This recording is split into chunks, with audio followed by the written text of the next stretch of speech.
மனம் உருக்கும் கந்த சஷ்டி கவச்சம் அரங்கேற்றிய ஸ்தலமே, கணப்பொழுதில் காத்திட வந்திடும் கருணை வடிவான குஹனே.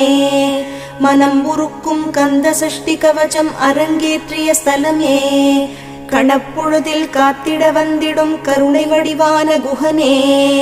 தினமுனை பணிந்து திருவருள் பெற பணிந்தோம் பாதமே, திருப்பள்ளி எழுந்தருள்வாய் சிரகிரி வேலவா திருமுருகா. குருமுனிக்கருள் செய்த குமர குருபரனே குஹனே ஷண்முகனே, வருமடியார்க்கும் அருளும் குஞ்சரி வள்ளி மணவாளனே. புண்ணாக்கு சித்தர்க்கு முக்தி தந்த சென்னிமலை ஆண்டவனே, திருப்பள்ளி எழுந்தருள்வாய் சிரகிரி வேலவா திருமுருகா. எல்லையில்லா அழகுமிகும் அருணாச்சலன் மைந்தனே, கருணையே வடிவமாய் காட்சி தந்த